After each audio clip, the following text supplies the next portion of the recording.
Good evening. Welcome to Simpson at 8. My guest this evening is Srinivas Arka, who is known for his work serving communities around the world. Highly regarded for his lectures, workshops, and books, his work has inspired people around the world to explore and develop their intuitive awareness, thus helping them to achieve a more balanced and fulfilling life for themselves, and where possible, helping those around them. Srinivas Arka, welcome to the show. Thank you. All right, I'd like to start by discussing what you do. You've been described as a philosopher, an author, internationally renowned speaker. You're a very busy person. But you focus on achieving a state of well-being by addressing our mental, physical, and spiritual health. Yes. How did all this come about? Excuse me. Yes. In order to achieve anything in life, first and the most important thing we require is health. Health must be our foundation. So without that, we cannot really move about and do anything more constructive and positive to the world.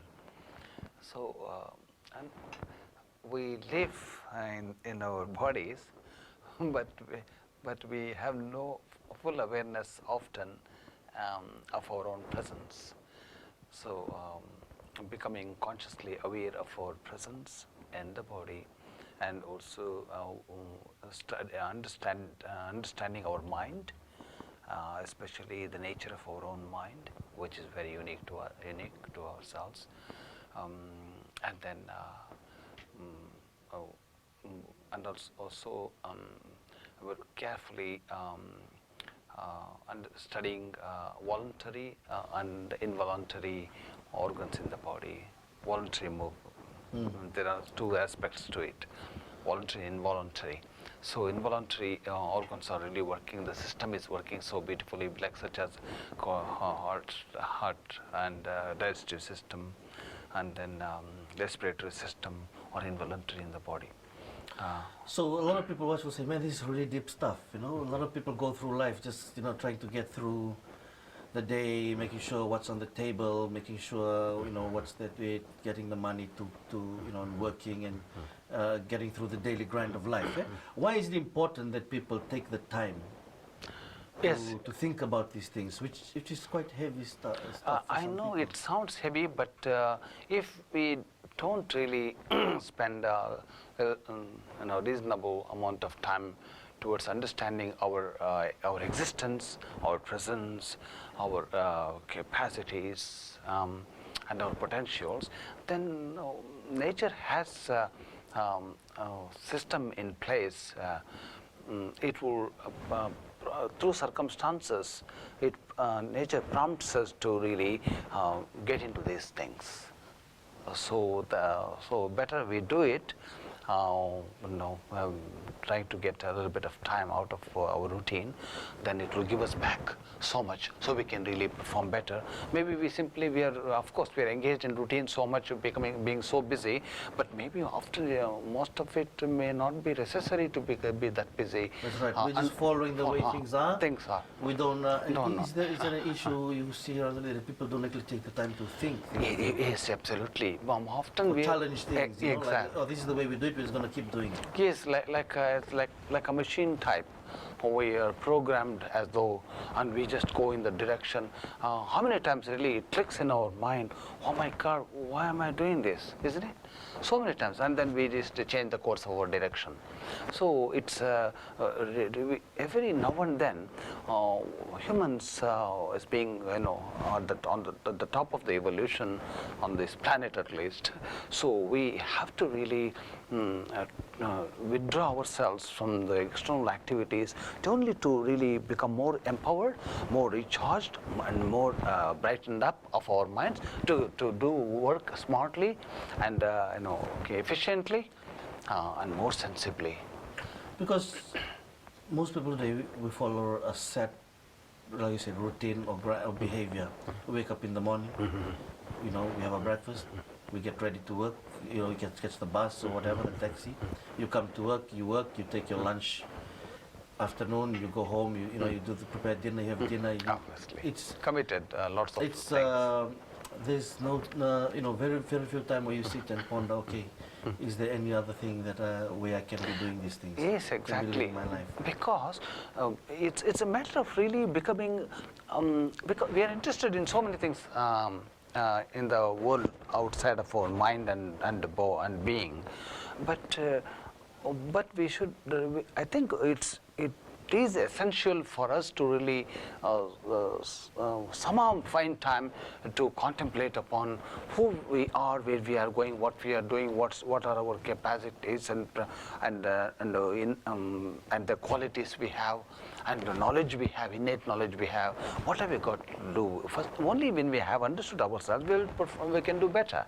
So understanding is very important. Somehow the system and the way we have really created the fabric of our life, that part is missing.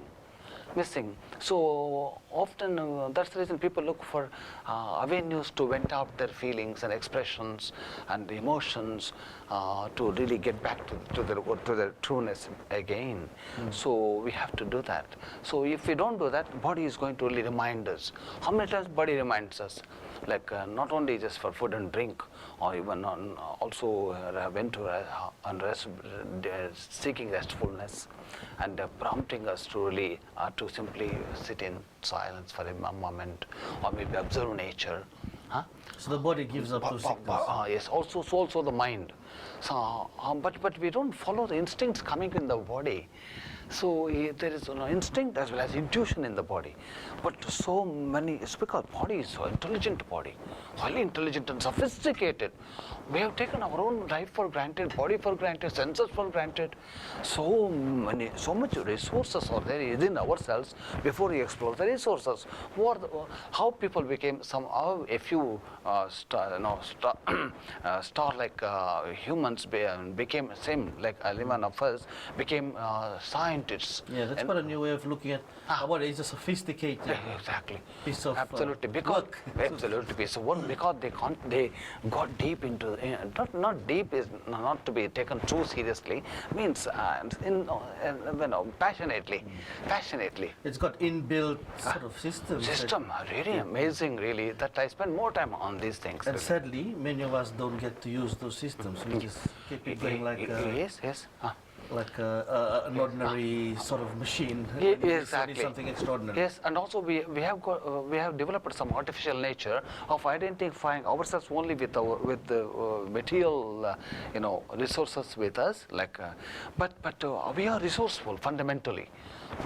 The moment we arrived on the planet, we are made so resourceful. So what does it mean? Resourceful means it's like, for example, our own sound energy is a resource. Sound of voice, what I mean, and the DNA profile, the one we have, is unique. It's different to others. So, and also like a sense organs. My God, it's like a well built-in everything, like camera. Eyes are like camera, ears are like audio system.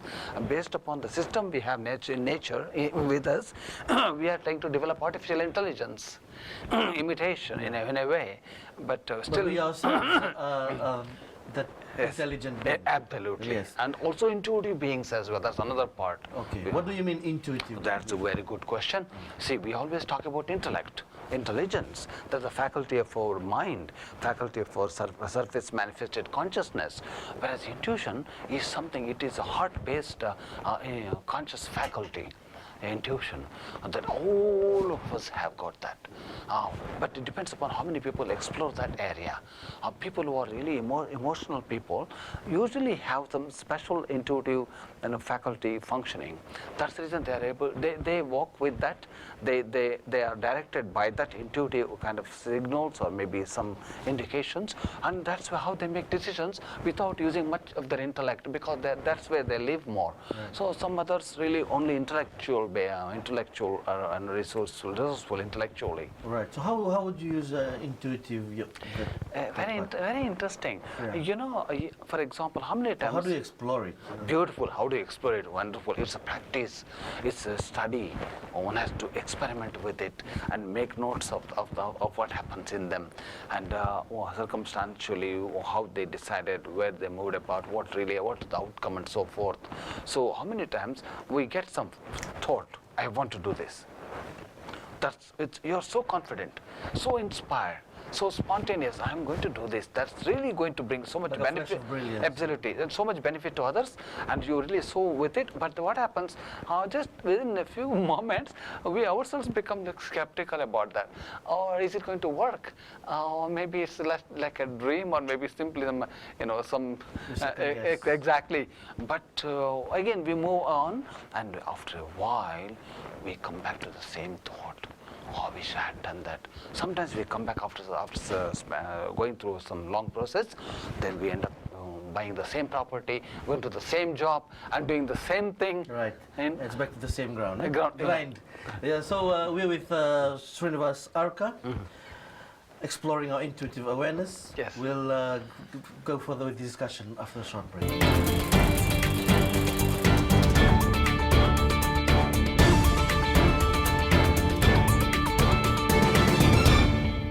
Welcome back. You're watching Simpson at 8. We're with Srinivas Arka. You were born in India? Yes. And then you studied Sanskrit, English, Absolutely. and Eastern philosophy. Yes, yes. Also Western. and To Western. some extent. And so you've studied philosophy. And at an early age, it says, and I heard about you, that you embarked on a search for the meaning of life. How does one search for the meaning of life? I know it's a big question. No, that's very interesting. I think we all carry our own meanings individually, and that's the reason we grope for words, appropriate words to express our meanings. Words are like containers in a museum of languages, whereas meanings are inside ourselves. We put the meanings to the suitable containers of words to offer it to the person. That's communication. Right. So the meaning is what you make up your purpose, your vision. Why am I here? Yes, exactly. And how in what field you could be good at, and where does your whole thing drives you? What's your passion? And that means I ardently believe that each human being must be looked upon like a star in the Milky Way of humanity. So we all have now, without any exception, some innate talent, skill, or knowledge to express ourselves to the world, like flowers blossoming individually, expressing their own beauty, fragrance, and presence. So we all have that, but somehow we don't. We do it eventually, but evolution prompts us to do things like this, to go in the same direction. You find a lot of that is suppressed. That's very exactly. The world that we're at. Yes. But these are the questions that you ask. It means a lot of different things to different people. Absolutely. Like, why am I here? Absolutely. What's my purpose? Things like that. And the meaning, you come to know that you found out the meaning only when you feel content, when you're satisfied, Yeah. when you really not know and much You feel confident mind work. of Yes. who you are. You feel settled, and you really, as though you found your direction, you found the way to live life. You bring about your own wisdom, philosophical or maybe intuitive, and you live with it, and you really bring out the best in you. All right. Yes. So you searched. I saw that you say that you serious inquiries into the timeless self in the time-bound body, and through skepticism. So that's challenging things, through belief systems and the nature of human consciousness. So I wanted to ask, you've been searching for the meaning of life and exploring all these avenues. What are some of the things you have found? Oh, really? I found amazing things, like beginning from the way our body works internally, the way our mind functions, and also our sense organs, how we coordinate, and how much do we have, and our interaction with our own mind, and also I really spent a lot of time in also understanding thoughts, how thoughts emerge, emerge? Is it, like thoughts, are they just only limited to our own skull, or do they really emerge out? And can that be sent out into the atmosphere? And also the powerful words and energies and the presence and the body vibrations and the conscious biomagnetic field. Individually, one could extend it. Now, I found out all those things, and we can affect particles and matters, but with the good intentions. If you have good intentions, good heart, and good nature of really helping others, in the truest sense, oh my God, so beautiful. Where did you find out these things? Now, in the course of your inquiry, you pursue, you were in pursuit of true knowledge, and it will come. But we have to be consistent with our quest, with our inquiry, in our approach. It will take us beautifully and unfolds and creates such circumstances where you come across only with such people who can really become complementary to you, and vice versa. So that's interesting, and we attract people according to our energy and magnetism, our thoughts and emotional vibrations. We attract such people mutually. We attract really, and with some definitive purpose. Really beautiful. So a person who's watching and they're hearing all this, they say, wow, I didn't, it can happen to everybody. Yes, of course. Even if you're in a just a house somewhere in one of the settlements here watching, it can happen to you. Yes, it happens. And also, if it's like a radio. What would be the way to start off? Good. Very well said.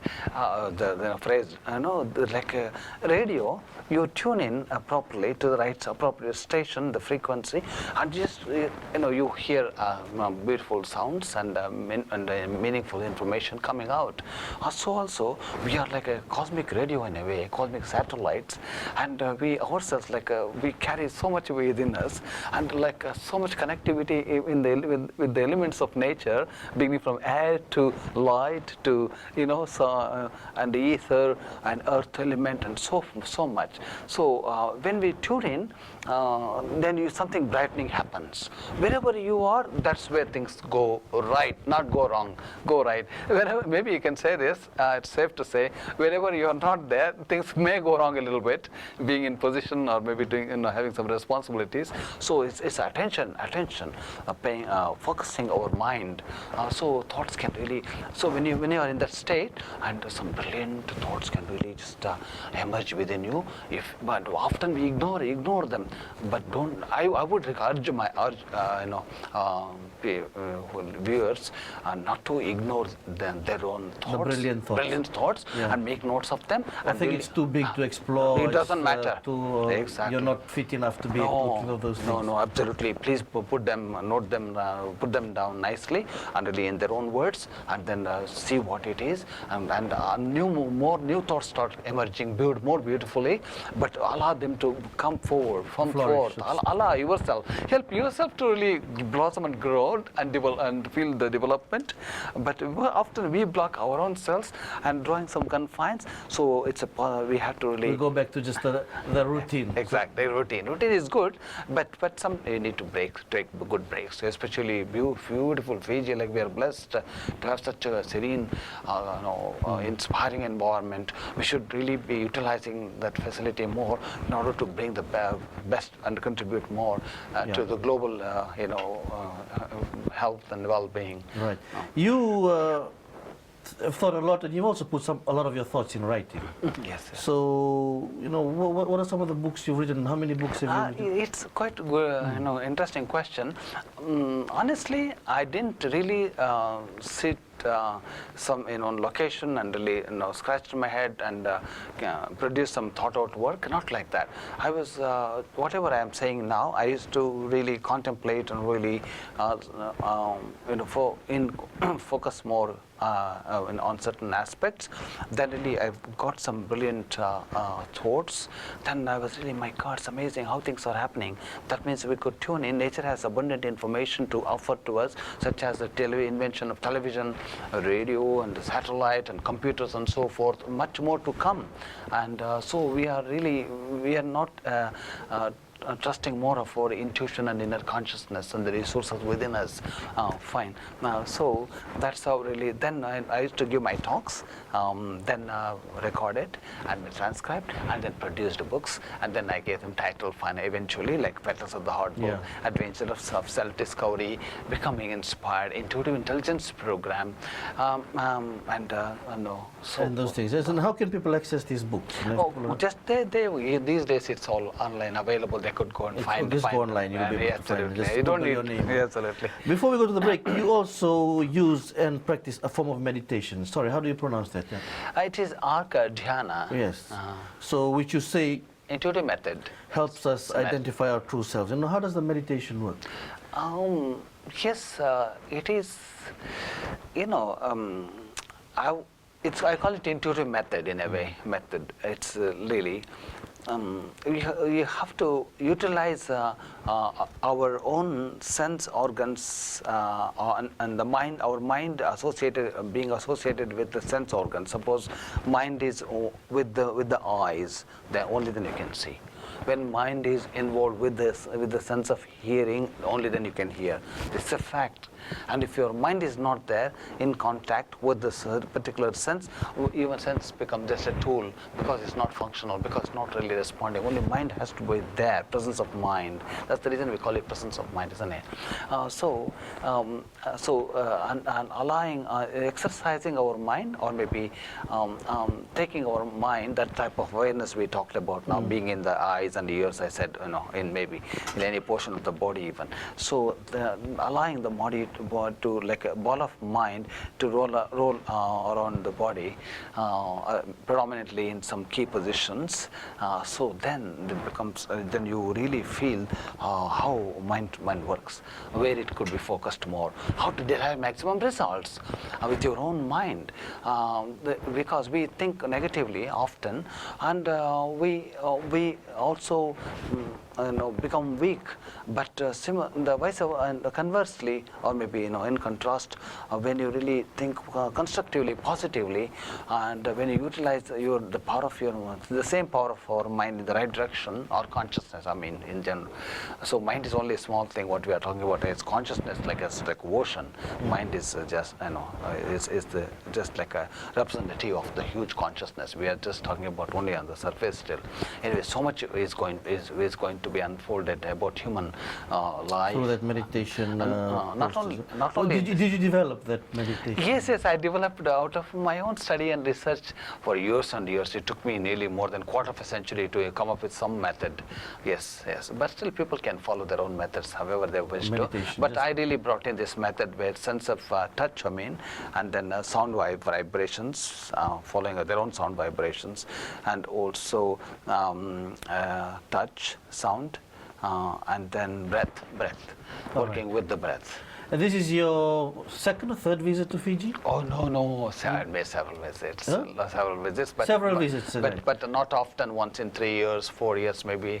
So you've been around the world. Yes, how did you get sort of friends here in Fiji? Oh, good question. Really, actually, I came to Australia at one time, and then obviously a neighboring place, it's New Zealand, and then Fiji was talked so much about the Fiji.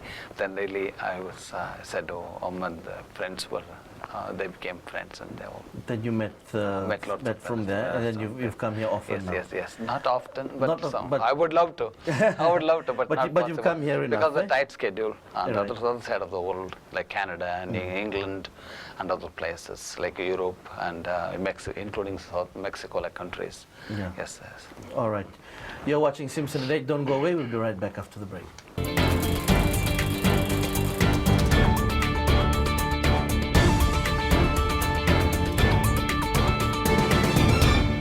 Welcome back. You're watching Simpson at 8. Now, Arka, we were talking about, some of the things we've discussed are quite heavy, quite deep, and people think, oh, this is beyond me. But if it gets them to start thinking, and I think one big issue in the world, or to people today, is we don't take the time to think. Absolutely. We just do what we're told or what is already that's set out that- for that- us to do. that- that's It's an important thing to be able to, it's a simple thing to say, think for yourself, but Yes, it's yes. something that not many Exactly. actively do.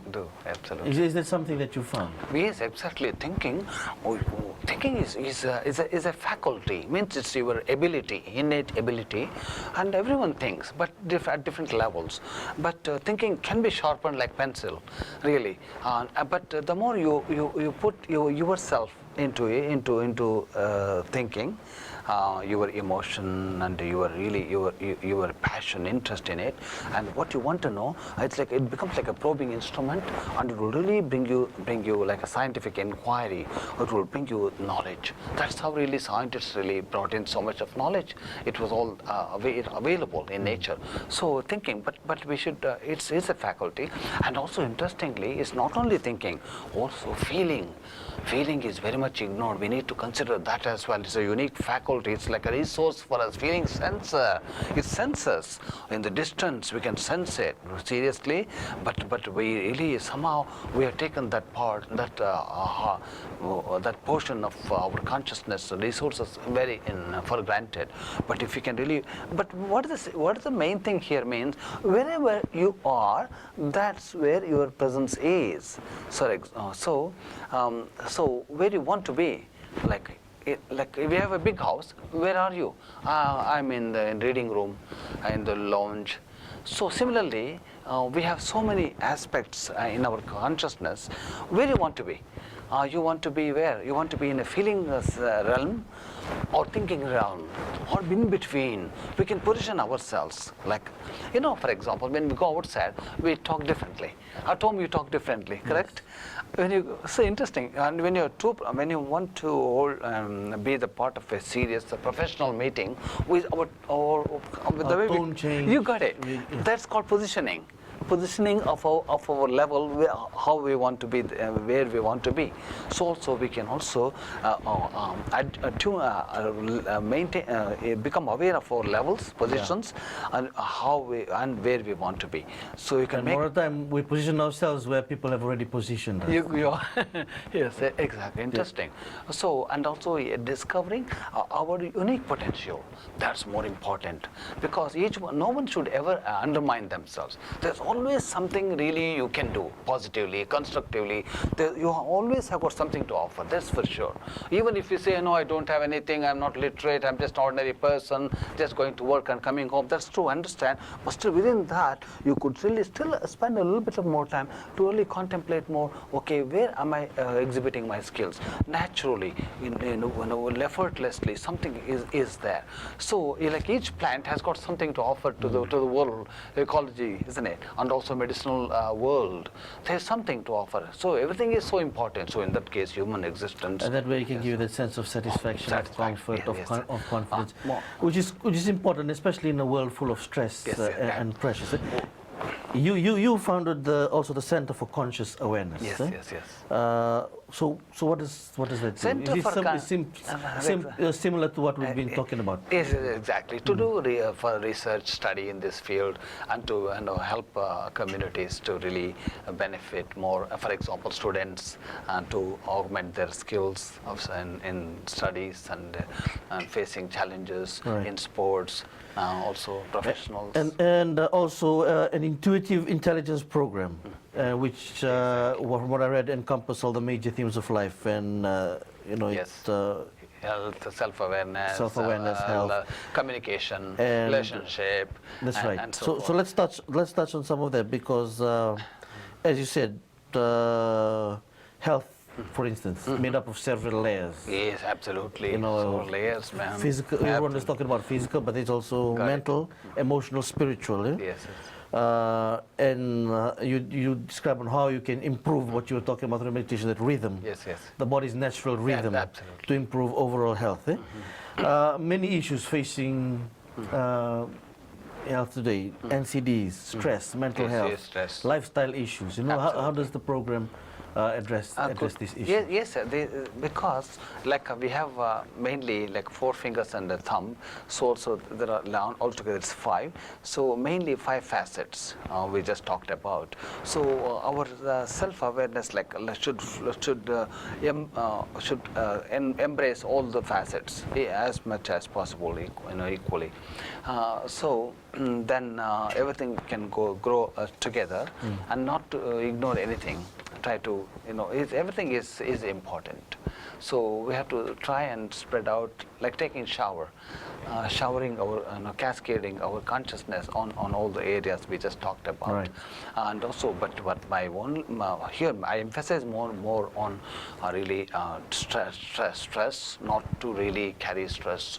Try to get rid of stress as early as you can by stretching, by drinking water consciously, or doing some gardening maybe, or watching birds, or maybe looking up at the sky, or Which we hardly ever take the time to do. On the beach, maybe no time to spend time on the beach, for example, sitting there contemplating or talking, having a good conversation with a good friends who reflect properly and who really make you really positive, and bring smile on your face. Right. And those are the things we should be doing more, and expressing more, writing or singing, dancing, Putting your whatever. thoughts down. Absolutely, Notes, absolutely. One of the ones that you talk about that I'm interested in, because in communication, I'm in the communication field with the media. That's a major theme of life, communication. And it's one of the key, I see it a key issue today, isn't it? Because technology has allowed us to communicate and be in touch much more closely, regularly through social media, through the computers, through the phones. Yet we seem as far apart as we ever were. Yes, absolutely. We seem as distant from each other in real life. Exactly. And can't seem to communicate properly with each other despite all these enhanced communication Very tools. well, absolutely. So what are some of the things? No, I believe what you're saying. That's why we learned how to communicate with the world using all sophisticated gadgets, but we are somewhere losing touch with our own selves, selves, and we're losing touch with our own bodies, our minds, and our families. Yeah. Sometimes, often.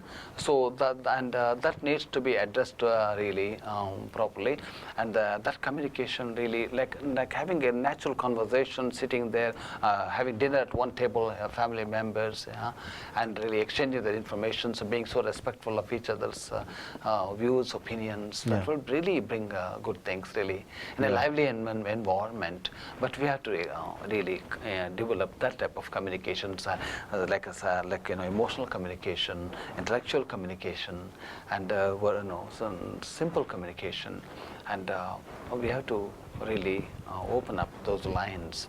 Yes, different ways of life. Right. So, as we've discussed, people already have their routine, they have their established religions, they have established faith, their established philosophy of how they see life. Correct. Life is here for us to get the money to build our house, Absolutely. to develop things. So where does yours fit in? How is what you do or what you share different? In terms of there are those that might be skeptical who say that what would you say to those that would say they doubt the relevance or transformation that these kind of programs can do?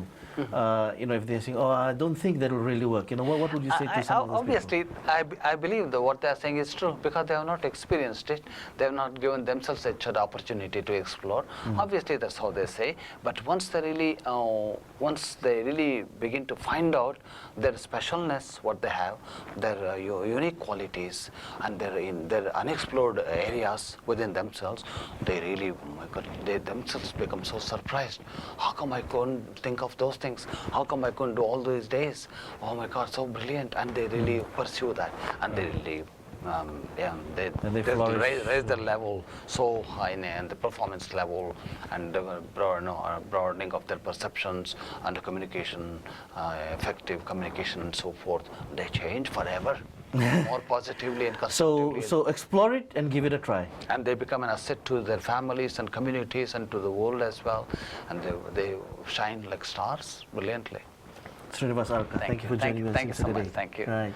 Thank That was the show for the evening. We hope you enjoyed it. Join us again next Thursday at the same time. Good night.